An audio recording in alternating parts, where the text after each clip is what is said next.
We've introduced matrices and we've talked about matrix algebra. Scaling, adding, subtracting, multiplication. So I think it's natural to ask, is there such a thing as matrix division? So for example, if I have a system like this and I want to get rid of the A, can't I just divide everything by A and then I'd have an answer? Then X would be equal to B vector over A matrix. Unfortunately, no, there isn't a matrix division like this, but there is something pretty close. We need what's called the multiplicative inverse, and that's going to be our replacement for division. You may say, huh? If I give you an algebra equation like this, 5x equals 7, we want to get the x by itself by isolating it. We need to remove that 5. The 5 is multiplying, so we need its inverse operation. So what we do is we take its multiplicative inverse and we multiply both sides. By properties of real numbers, I can reorganize things a little bit, and it ends up giving me a 1 here, which is great because 1 times anything is itself, and I get my answer there. What's important here is instead of doing division, I did a different multiplication to get my answer. Now here I multiplied by the multiplicative inverse on the left, but I could have just as easily taken it and multiplied it on the right of the equation. So regardless of whether I use the inverse on the left or on the right, I should be able to get an answer and it should be the same answer. So can I extend this or can I do this for matrices? Yeah, absolutely. We just have to be a little bit more careful about the multiplication order, and we have to be a little bit more careful about what we mean by a 1. There's going to be something called a left inverse, and a left inverse says if I start with the matrix A, I would like to multiply it on the left by something. So this thing here would be its left inverse, and I would like that to be equal to the matrix version of 1, the identity. Now, if the matrix A is m by n, and the identity has to end up being square, I know by multiplication properties that I need this dimension to match with this one. And in order for this to be square, it's going to have to end up being an n by n matrix. So C is going to be n by m. So it's going to be rectangular. Now, at the same time, I would like the idea of a right inverse. I would like to take my matrix, hit it on the right with a multiplication by something, and turn it into the identity. Dimensions have to work the same here. A is going to be m by n. This has to be an n. So in order to make a square identity at the end, those are going to have to be the same. So C and D aren't the same dimensions. But here's something neat. If both of them exist, then something nice happens. If I take one of the statements, and if both inverses exist, I can apply this on the right. You can check here that the dimensions of this multiplication are going to work. What's going to happen is that I will end up with CAD is equal to D. Now, similarly, if I start with the other one as being true and the other inverse exists, I can hit it on the left, and anything times the matrix identity is itself. So I'll get CAD is equal to C. So if you look at both of these above, in order for both of them to equal CAD, this means that the left inverse has to be equal to the right inverse. And the only way that that's true, because this is an n by m matrix and this is an m by n matrix, it also means that n has to equal m. Each of these inverses has to be square. This forces not only our original matrix to be square, but it forces the inverse to be square. And the inverse is going to be the same inverse on the left or the right. So all of this leads us to a definition. We'll say that an n by n matrix A is invertible if there exists some square matrix B such that B times A is the identity. And that's an n by n identity. So that is our definition of an invertible matrix. By the above that I just showed you, the left inverse and the right inverse are the same. So it's going to be the case that all of these things have to be true. Now we're going to denote the inverse with this symbol, A with the -1. The definition says that if I hit it like this, I should get the identity. Now at the same time, since this is true,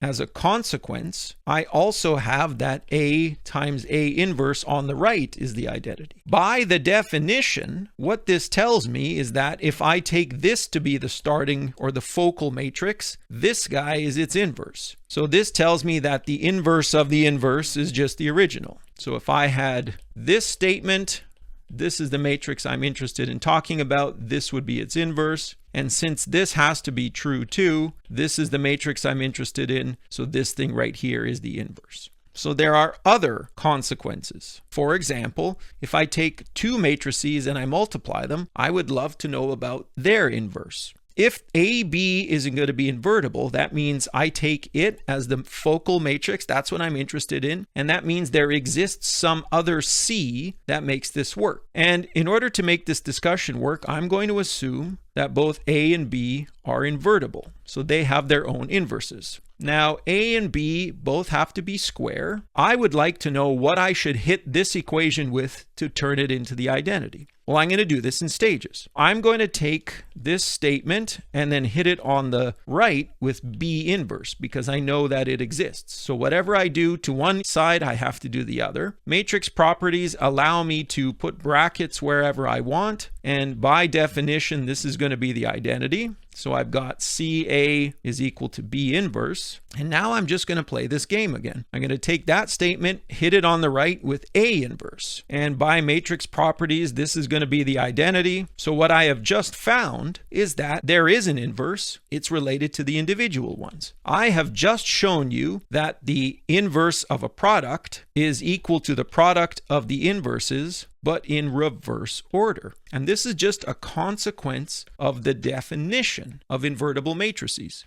Now, speaking of inverses, what's the inverse of a transpose? By definition, if a matrix A is invertible, it has to be square, and you have to multiply it by its inverse in order to make the identity. So what we'll do is we'll just take this version of it, and we will take the transpose of both sides. The transpose of the square identity is just itself, and the transpose of a product is product of transposes. If we compare, we could also think of it in terms of some other matrix so we don't confuse ourselves. If we compare this to this, you can say, hey, that's my B. This thing is going to have to be the inverse of it, and they equal I. So what I've just found is that A transpose inverse has to be A inverse transpose. This thing right there is what I'm looking for.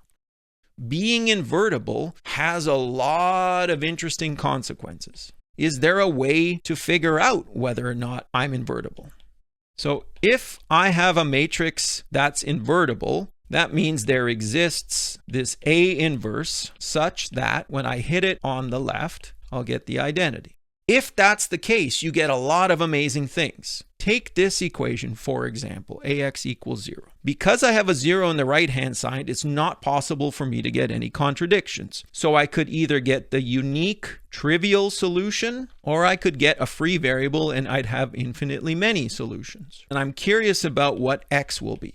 Because the inverse exists, I'm going to hit both sides of this equation on the left with the inverse. And I know that 0 times any matrix is going to be the 0 vector. I'm allowed to reorganize this and group those together by matrix properties. And that just gives me an I by definition. So what I've found here is that X equals 0. This turns out to be the only solution. That means I have only the trivial solution. If I have only the trivial solution, that means I have no free variables. And if I have no free variables, that means I have a pivot in every column. And what that means is that the columns of my matrix A are linearly independent. But here's the big connection. If I have a matrix that's square, a pivot in every column means that I have a pivot in every row. Now, of course, if I have a pivot in every row, that means the columns of a span are n. But more importantly, if A has a pivot in all rows and all columns, that means you can reduce A to the identity matrix. And that's a really amazing result. A invertible implies that A can be reduced to the identity matrix. Now that's really cool. And we're going to be using that in the next video. If you're invertible, you get pivots in every column. You get independent columns. You get a pivot in every row. You get columns that span Rn. Now, some of you might have also said, well, hold on. If A is invertible and I take this equation, this means by the above, you've got a pivot in every row. It means that I can solve this for any B. So why don't I just take the matrix equation, hit it on both sides by the inverse, because that's kind of what I wanted to do at the very start of this video. I'll be able to reorganize things. That's the identity. Doesn't this just tell me what my answer is? Yeah, I end up with a unique solution. And this is actually a little formula for solving any system. If I have an invertible matrix, it turns out there's actually a representation for the answer I get, a formula. But you got to be careful. Not every system is square or invertible. And much more importantly, how do I find A inverse? Is it hard to do? Am I able to do it? Am I going to get a formula? And even if I get it, is it a lot of work? So I'm going to talk about that in the next video. And unfortunately, it's going to dissuade you from using this representation.